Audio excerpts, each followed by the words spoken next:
Parents, do you know what your kids are doing online? In this video, we are going to be looking at a tool that kids and teens use to prevent you from knowing their search history. I've grown up in this internet age, and it's because I know all those dangers of the internet and how to access those dangers when I'm not supposed to, that I now help you, the parent, to prevent your kids from doing exactly what I did as a kid. If you need any more help, feel free to check out my website at parenttech.support. Without further ado, let's get right into the video. So the tool that kids use to browse the internet without you ever finding their search history or knowing what they do online is called Incognito Mode, or private browsing. Essentially what Incognito Mode or private browsing is a mode in browsers which prevents their activity online from being tracked. So essentially what that means is it doesn't track any of the activity, any of the sites that they went to, any of the logins. So let's say I logged into YouTube,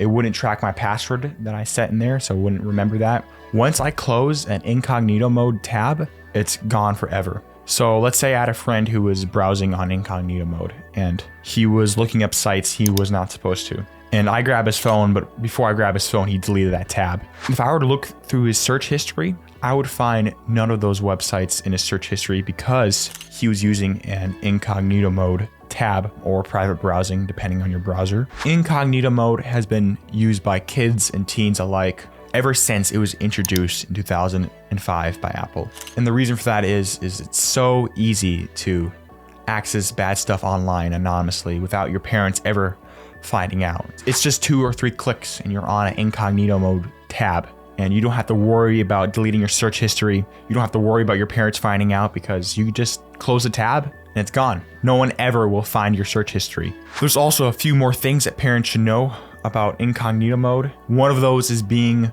all browsers have a private mode option or an Incognito Mode option. It goes by many names. Of course, it goes by Incognito Mode, private browsing, hidden browsing, and guest mode. Number 2, Incognito Mode isn't as private as kids think or as teens think. Incognito Mode doesn't mean that you're invisible online. It means you're anonymous. Anonymous means is that anyone who uses that computer or phone after the tab has been closed can't see the search history. But the website themselves and your service provider, like your internet or your Verizon, can still see your search history or your child's search history. It's important to tell your kids the golden rule of the internet. Nothing you do online never, ever completely goes away. Parents, if you are worried, I have good news.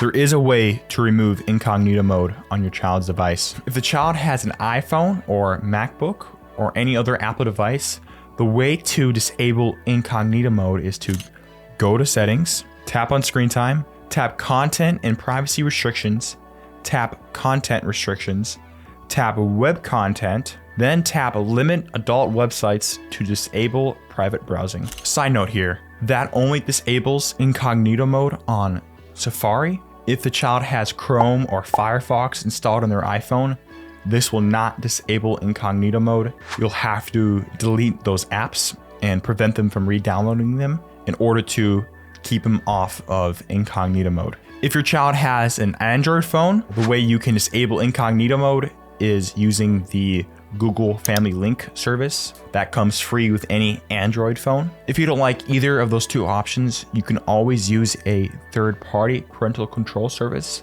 like Bark or FamilySafe. These parental control services have ways of monitoring what your child does online, even if they're using an Incognito Mode, and they can still track the history even if they're on Incognito Mode. So I highly recommend using one of these services. If you need any help with setting up these services like Bark or FamilySafe, please feel free to check out my website at parenttech.support, link down below for assistance. Thank you.